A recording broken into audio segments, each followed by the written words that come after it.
Hey, good afternoon. It's Adam Jenkins with FlavorSeed. I'm here with Jim Frank from Academy of Q.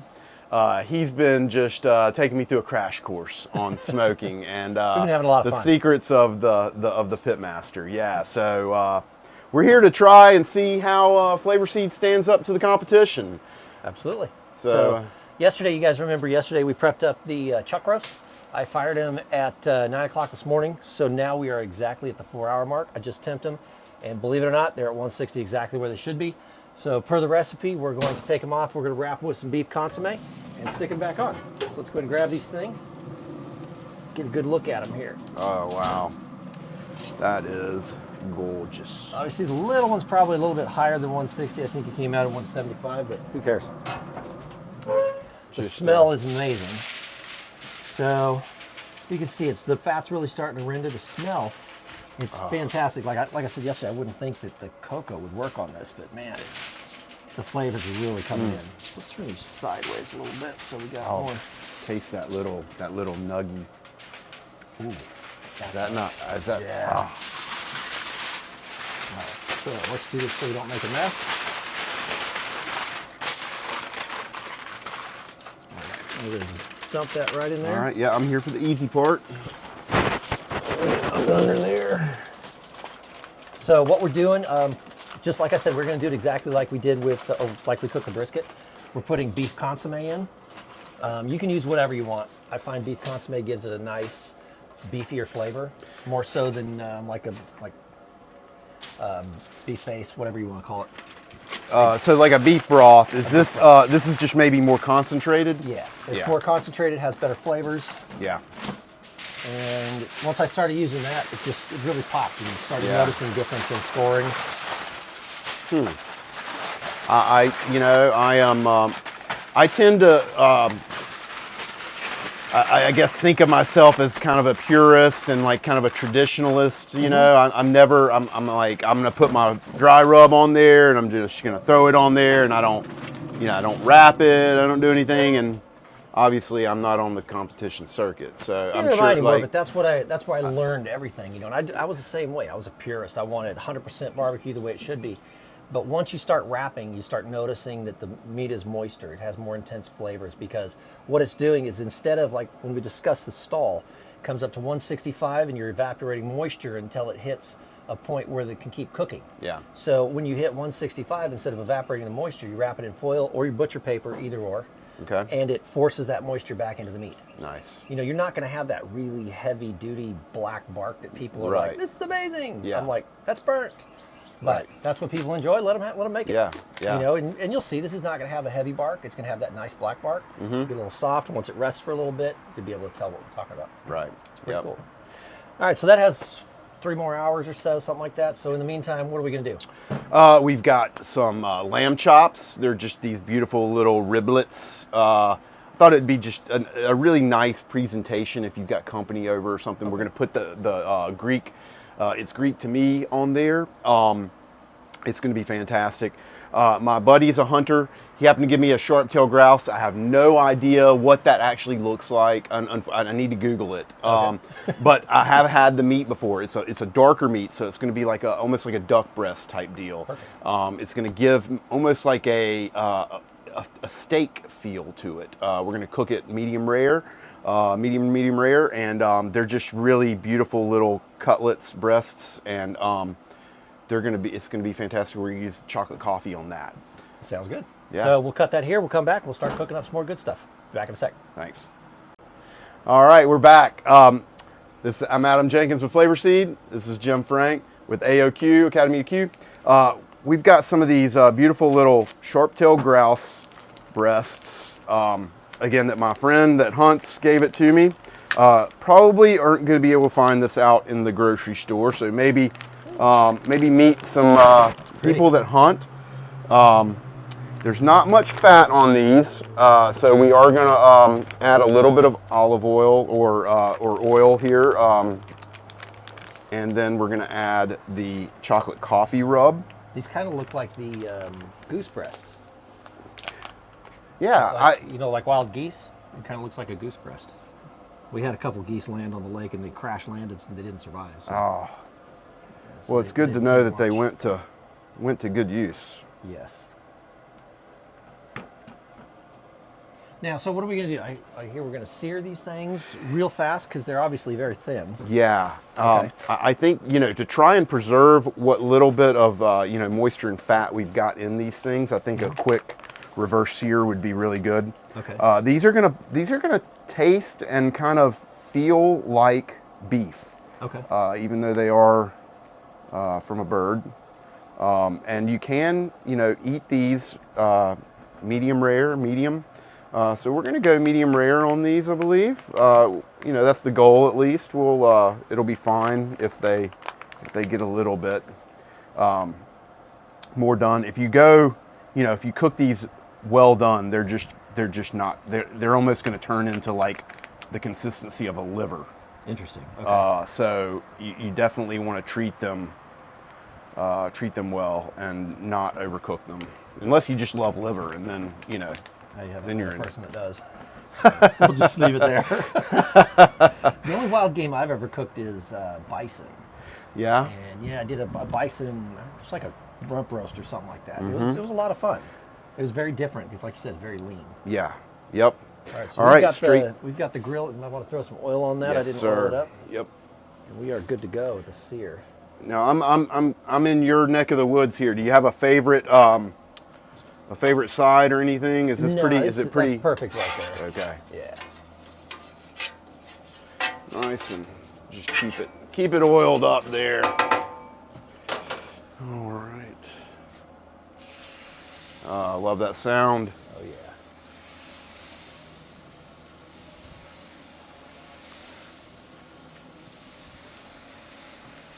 Very nice. Take that one off. Put another one on. All right.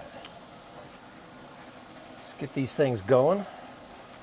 That beef is still smelling absolutely amazing in there. All right. Like you said, I'm gonna have to Google a grouse and see what it is, a split tail or whatever. Yeah, it's a sharp tail grouse, tail. and I need to do it. I need to do that as well. I'm sure they're a beautiful bird. I mean, all of those quail and all the different things, that the bird hunters go after are usually very, very beautiful birds. But I got a friend that has a pheasant farm, and he raises them from chicks and then sells them to the places where hunters go hunt them. Right. Like all those hunters, I figured they were just natural in the wild. They're not. They buy them and throw them out there and let them shoot them. Yep. Starting to get a sear on these things. Oh, thank you for reminding me. Yep. Let's see what we got here. Nice. I like the way that the rub really caramelizes up. Yeah. It looks pretty. Now see, we've got this little. I didn't notice that. Yep. I didn't notice that when I put him on. We'll have to flip that one more time maybe, and I should have done a better job when I seasoned them. We could probably throw some more seasoning on them right now. Oh yeah. That's not Just a hair. No, it's not. Yeah.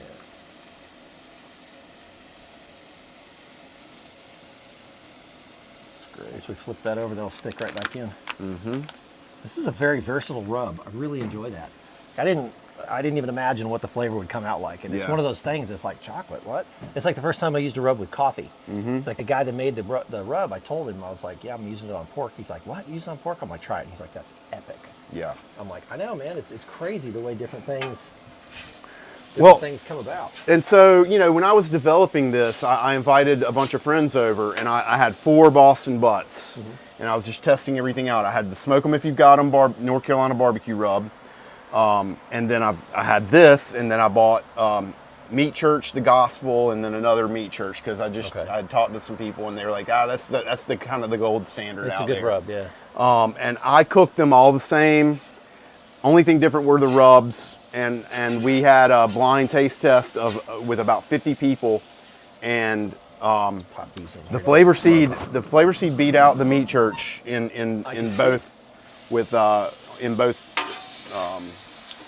both rubs. So I knew at that point I had something on my hands. Absolutely. So that was a really defining moment, for me, not being a pit master or anything like that, but to be able to like kind of just do everything all equal, all, you know, Yeah. they all went on the same pit, the same type of wood, the same everything, except for the rub, and people enjoyed that better. That's and so, fantastic. You know yeah. what I like? What I like about the rubs, I came to a realization last night, we were sitting around after you left, is you get barbecue with the rubs, but it's not barbecue flavor. Like all your rubs on the market are standardized flavors. Right. They've got specific things in them. With these, you've got just crazy rub that come together with the meat, amazing, and you don't have the same barbecue flavor over and over again. You've got a great chocolate flavor. You've got the lemon flavor. You've got, you know, just everything. It comes together really well. Yeah, we have 16 different flavors, so there's something for everybody out there. And you know, everything is a little bit different. I want to make something that's not like what everything else is. So that's perfect. I try and put a little twist on everything that we do. And I've got a lot more in, you know, that I've already been working on, several different, kind of like a North African spice.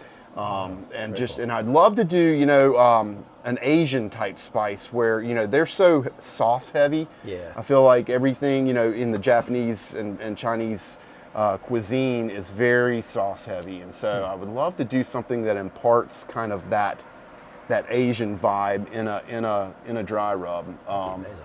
Yeah. All right, so we fired these things. They're probably going to take about 15 minutes, I would think, because at the temperature we're running. Yeah. We're going to take a temp on these things in a few minutes, and we'll be back to close this little segment out. All right, we've got the grouse up the temp here. We're gonna pull it off. It cooked a little bit quicker than we expected.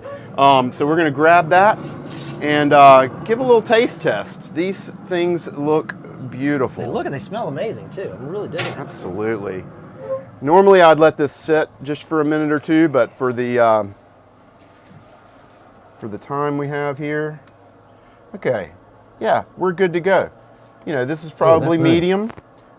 We may have left it in there a minute or so too long. We had a little audio issue, so no big deal. We're not perfect, but these are going to be delightful. I cannot wait. It almost just gives you that. It's almost like a sirloin. That texture on it. Very nice. So, cheers. Cheers. That smells incredible. Right? Just like amazing. steak, right? Yeah, it's got an exact texture of steak. The flavors are great. Yeah. It's beautiful. If you guys can get hold of some wild game, definitely try this recipe. Yeah. It's really good. It's really, really good. Surprisingly really good. I've never really had... Is it not just like a sirloin, though? Yeah. That texture of a sirloin? It's exactly like a texture of a sirloin, which is odd coming from a bird. I love it. That's fantastic. It's great. You know, That's some good stuff here. yeah.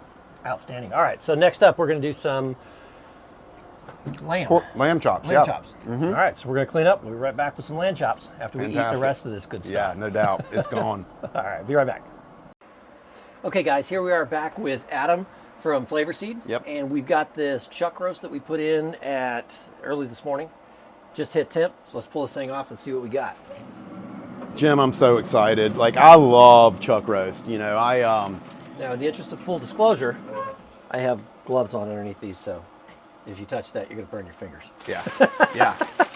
Well, I worked in a restaurant in high school, and one of my jobs, the first job, was to take the French fries that came just straight out of the fryer, and put them in like you grab them with your hands into the little bin, and then let me help you out if I can. And so I think I burnt all the fingerprints off my hands. I did the same thing, but still, when you grab something that's 300 degrees, Yeah. you're like, that's fine. Yeah. Be careful. So all that beef consommé we put in here, it sucked it right up into the meat. Wow. See that? That Look was at almost that. a full can, and that's why we put the beef consommé or, a beef base in there, just Man. because you want the meat to reabsorb all that moisture. I'm doing that from now on. So my idea was to dump off the juice, because with a brisket, you're gonna have a ton of juice.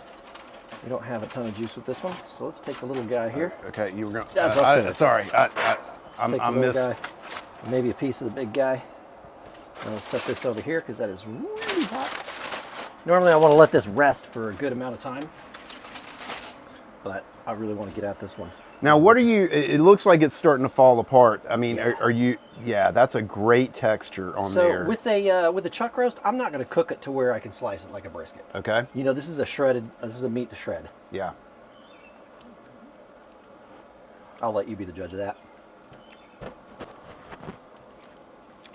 Man. That rub You guys, matches when amazingly this well. recipe hits, Man. if you don't do it, I'm sorry. Like, don't die without having tried this. This is amazing. For real. And like you said, it's like what? All this meat was like maybe $20 or Yeah. something. Like, it's crazy. It's super cheap. That's why they call it a poor man's brisket. Oh, Because man. the flavor is phenomenal. It's not a huge marbled piece of meat, but I mean, it just absorbed all that beef consomme, matching with the chocolate rub, Yeah. with the cocoa butter and the OG.